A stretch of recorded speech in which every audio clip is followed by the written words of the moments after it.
my lollipops was popping. Happy fall.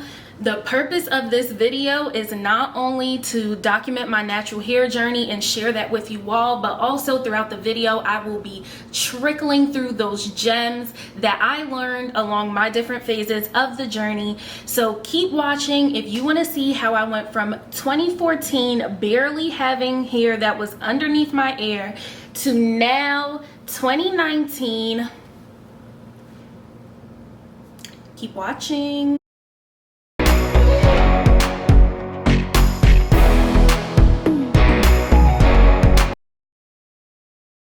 Around May or June 2017, I really started noticing that the crown area of my hair was really breaking off and my hair was starting to thin in general. I absolutely loved buns, loved pulling my hair into puffs and things of that nature using elastic bands. And honestly, the nape area of my hair was really beginning to thin. Like once I pulled that hair into a ponytail, all you were seeing was scalp. Pull out your notebooks. The first thing that we're taking away here is sometimes see-through hair is damaged hair. See-through hair is hair that has to go. Now, I want to add a disclaimer here because I definitely understand that people have finer hair texture. Some people's hair is more coarse. But generally, as a rule of thumb, if you're doing things like pulling your ponytail up or, you know, doing the half up, half down hairstyles, you'll tend to notice if all you see is like see-through right here. And there's been so many times that I've pulled up a ponytail like that during like 2017 and I was just like, oh, okay, you know, it's because my hair can have more of a finer texture at times and that's why it's see-through. But no, the reality is that those high tension hairstyles, let me pull and show you guys. And even you can see now, because I explained in one of my last videos that I'm chilling off box braids right now, but high tension hairstyles tend to do like this on your hair. So you'll start to notice that a lot of the time people that wear those styles that is like a band that you put on your hair and pulls it up, or if you have box braids and you're constantly wearing your hair in a high bun, this area will really start to bald. And also if you're a bun wearer with your natural hair and using other protective hairstyles, sometimes when you're wearing your natural hair and you put it in a ponytail, it's almost like someone could put their fingers straight through your ponytail and then see their fingers on the other side. So ultimately what's happening there is that your hair is breaking off and like there's no substantial hair strands. They're flimsy, they're broken off. It's easy to see straight through your hair, and that is an indicator that your hair not only needs to thicken, and I know it's so easy to just be like, oh, my hair is thin, my hair is thin. While that may be true, it is an indicator that something's going on, and most of the time it may be within that crown area or the nape area in general. So please take a note. If you see this in the overall ponytail is starting to thin, baby girl, you need to do something else. In September 2017, it was time. I got my hair cut at a natural hair salon in Harlem, New York. But this time around, as opposed to my first big chop, I wasn't okay with wearing my hair in its natural state as I had done, like wearing it in a curly afro, just because I was going to school in New York and there's a colder climate as opposed to where I was when I had my first big chop, and I wasn't comfortable with the weather basically stripping the moisture from my hair. So during October and November of 2017, I opted to wear wigs, both full and U-part, and that U-part wig really showed me what a U-part is made of. Tip number 2. Certain hairstyles prompt certain behaviors.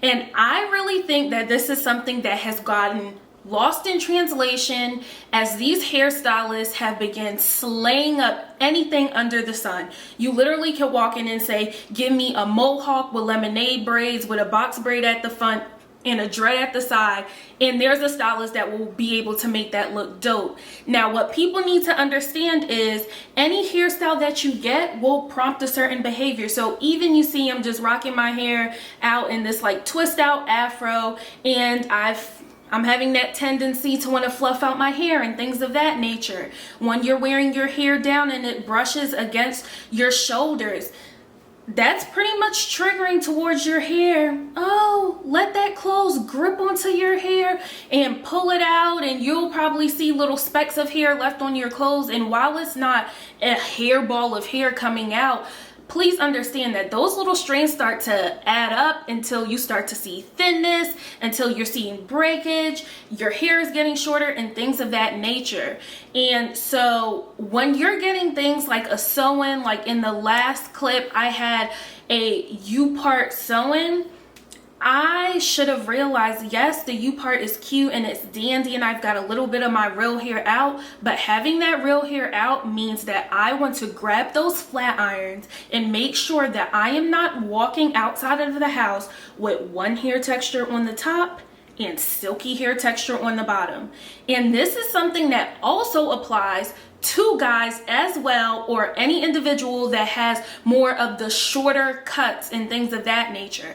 I've noticed a lot with guys that have the little tapered, you know, the basketball cut, whatever. Tapered cuts, dreads, this is them all day. Twirling their hair, doing all of these things. Your hands are constantly in your hair. So my tip here is, when you're getting a hairstyle, do not only think about whether that hair is slayed, but think about whether that hair will basically keep your hands out of your hair continuously, keep your hair off of your clothes and that snagging, and move away from stripping moisture and things from your hair. These are things we want to be mindful of. It's not only the cute do. Once you take that do down at the end of the night or at the end of the defined period that you're wearing it for, will you have hair after? Come on, these are all questions we need to be asking. But hey, we're here to learn. Oh my God, bruh. 6 weeks into the big chop and I already have heat damage from wearing that U part because I wanted my leave out to blend.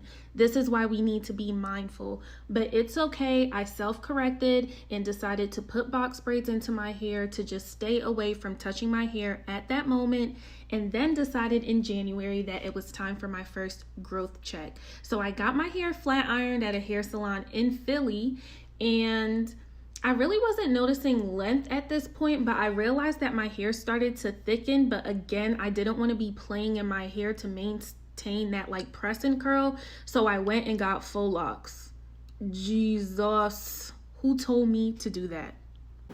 Tip number 3, not every protective style is a protective style. Please understand me. Those faux locks took me on a ride of my life. If you've never had them before, not to get too deep in, but essentially your hair is braided into box braids, then additional hair is taken and wrapped around each individual braid. The tension on your head is unbearable. So I know in the photo it only looks like what I had going on was some dandruff. That actually was not dandruff. It was product buildup, because a lot of the time when stylists are doing things like faux locks that have like the bigger parting, knotless braids, and other things of that nature, they're using a lot of styling product on each individual part. And so a lot of the time, even if I didn't get the product buildup, if it would have been a situation like I was sweating or something, the life cycle of my hairstyle would have deteriorated, because there's so much product in there to make it look so slayed on the first day and do those little, you know, like Detroit and Philly swoops with the edges, that after a few days you can't sustain the hairstyle. And so the hair was pulling so much on my head that it really turned that situation into something that wasn't even a protective style, which is what I intended. Yes, the faux locks were popping at the time and I wanted them, but ultimately I wanted to put my hair up because it was towards the end of January going into February. I live in the Northeast. It was extremely cold, and to me, cold and natural hair does not really mix. If you can put it up, put it up. And it just turned into a crazy situation. But what you thought I cared? Roll the clip. In case you didn't catch my drift, no, I did not learn because I paid too much money for my faux locks, and at that point my coins seemed more important with my hair, which was a stupid decision, but I started wearing half up, half down and ponytail hairstyles with the faux locks just so that it could last a few more weeks, but I don't recommend that. And then I decided to do a fro check. No heat at this point, since I don't really put heat on my hair in between needing, you know, a protein treatment and actually getting my hair cut at a salon. So I did a fro check at home, then decided to just get a wig that I could kind of pop on and off, and I wore that throughout the spring. And then throughout like March and April, I decided to get some box braids for a while, which led me into May, where I went for a more natural looking extension, which was curly hair that I could easily throw into a bun for my internship in New York. And then I finally led into June, where I got a length check. And now my hair is playing games with me because it's the opposite. Now I'm seeing length, but now the thickness has gone. Tip number 4. This may trigger some people. Length means nothing. Let me tell you. So in that photo, yes, my hair had grown since I got it cut in September 2017, but at the same time, there was no body to it. Like literally, if I even would have attempted to do a little, I would have been wildly mistaken to even think that I had the volume to even pull off a little, you know what I mean? It was just a mess. The hair was thin. So ultimately, I understand that people set different hair goals and there's different things that you're willing to do to attain those hair goals. But at the same time, it's very vital to understand that length does not mean everything. There are people that have the longest hair. It's not healthy. It's not the thickest. It's not moisturized. Dealing with scalp issues, dandruff. Some people have more serious conditions like scalp psoriasis and things of this nature, but length should not mean everything. I mean, I only know but a few people that would just say like they don't want length altogether, and I personally love a blunt cut, but there is an ultimate length that I'm reaching for when it comes to my hair. But ultimately, if I felt like my hair was stuck in this stage in this present 2019 of growing down longer but thinning out, I would be very upset. So during this time, what I was using to then start thickening my hair was Jamaican black castor oil. Jamaican black castor oil, when like massaged into the hair, is really good at stimulating your hair follicles and ultimately thickening hair as well.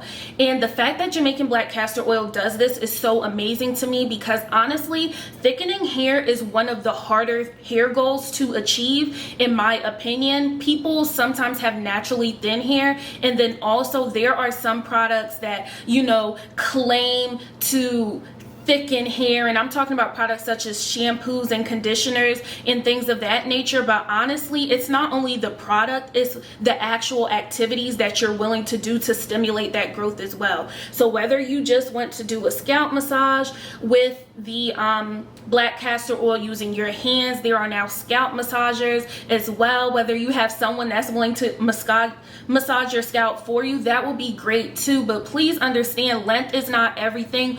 Overall, you want to achieve what healthy hair is as defined by your standards. Again, your standards, not mine, not all of the blogs, not your favorite YouTubers, your standards. So towards the middle of July, I decided to get my curly hair back again and wear that for a few weeks. And then I moved into wearing box braids in August and September. That took me really well for, you know, the fall weather change. And then ultimately for my birthday in October, I got back the curly hair with just a splash of color, leading me into my thickness check that I did in December, just going again, getting my protein treatment, ends cut. But this time I didn't get a flat iron. I just got my hair blow dried because I wanted to stay away from the heat. But then here we are. Once I'm seeing thickness, I have to go again and mess something up, and I get a full sew-in that I'm wearing at the beginning of 2019, about January to February, and it landed me here. Tip number 5. please do not let the full hairstyles fool you. And I'm talking about the full sew-ins, the full wigs, and things of this nature. Sometimes when you have a full hairstyle, you're more so tempted to just neglect your hair underneath. It's very quick, and you can be very giddy in the sense that you're just so excited that you don't have to worry about your hair, that you're just like, it is what it is. A lot of the time, we only tend to really care about our hair underneath that full protective style when it starts itching, when you find yourself doing the little pat, when you're trying to go in with combs, bobby pins, straws, nails, whatever you could find to get into those little crooks and crannies to care for your hair. That's sometimes when we care, but that shouldn't be it. Care for your hair before it gets to the point that you're trying to bust open a full sewing, a wig, a cap, whatever you're wearing. Please do things like moisturize your hair. Aloe is really great for this. You know, just using some of the methods that I showed in previous videos, using the aloe to better strain that aloe. I would suggest using some type of a stocking. Once you have that aloe gel grinded down, put the aloe gel into a cup that has the stocking, like a pantyhose or something, put over the cup that really strains it well, and then you put it into an applicator bottle, and then you could spray that into your hair. Between however you can get into that hair. A lot of people get their wigs sewn down, but I understand that other people also are able to take their wigs off every night if you don't have a problem with application in the morning. I personally do. So majority of the time, if I have a wig on, my wig is sewed down by the stylist. I am not playing those hat off, hat on games. I'm just not doing it.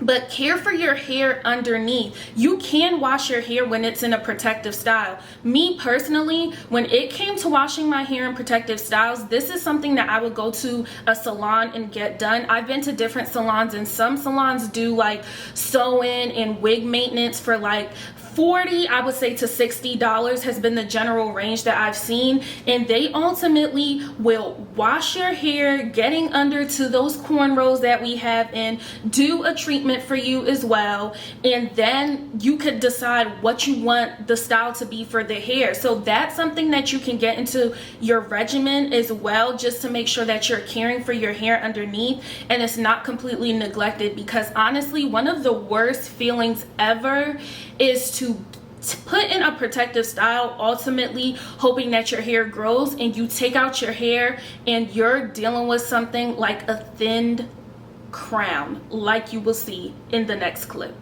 So I go to get my hair trimmed in the spring, and my hair is jacked up for some reason. Like the ends just look real scraggly. So I get those cut off, you know, wearing makeshift hairstyles for a few weeks because graduation's coming up. Then I get a sew-in that I wear for graduation, my graduation party, and I also wore it when I was going to Mexico as well. When I got back from Mexico, I really wanted to wear more Afrocentric hairstyles because I felt like I was getting away from that. So I got bomb twists and box braids, and during this period I was really defining my brand and ultimately how I wanted people to perceive me and what meant a lot to me when it came to my hair. Tip number 6, and this one is more related to self-love. I'll be a little transparent here. I recently graduated from grad school, and I knew that I was moving into this transitionary phase in this sphere of going into corporate America.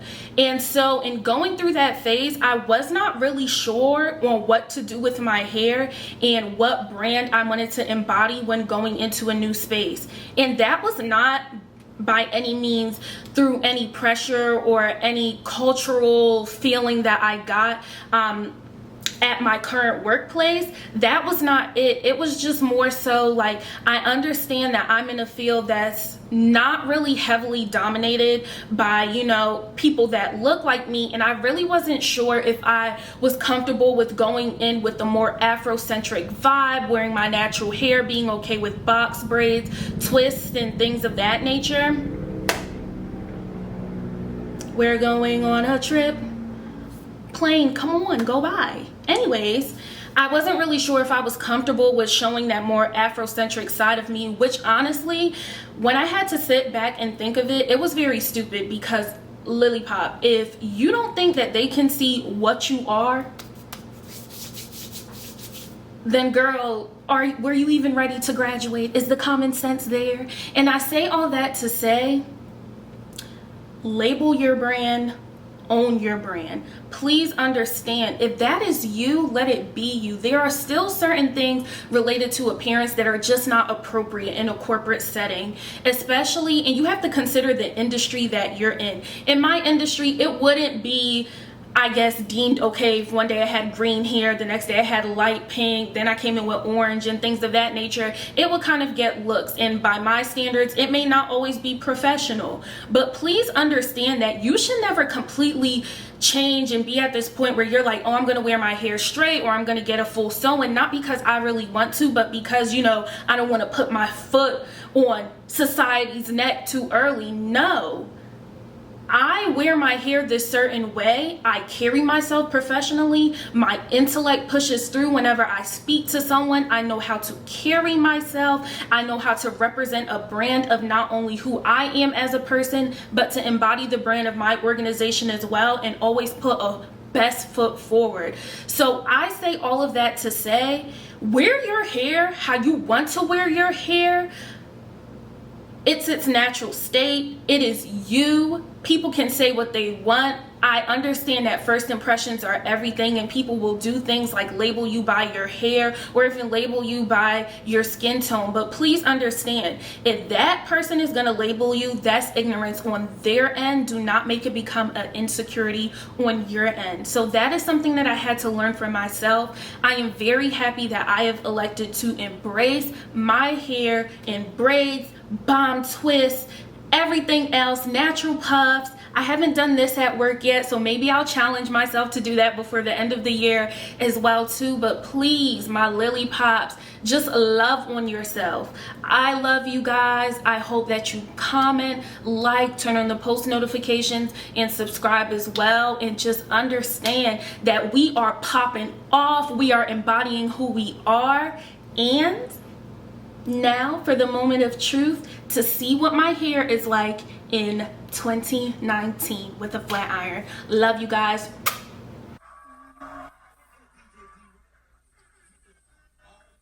It is August 28th, 2019. And this is a length check when my hair is braided. We're right here. I am so proud of my hair at this point. It has luster, getting thicker, longer. I'm just proud of it. I'm wearing it in its natural state as I go through this journey now of letting my hair breathe. My goal is going through the entire 2019 without any more protective styling for the year.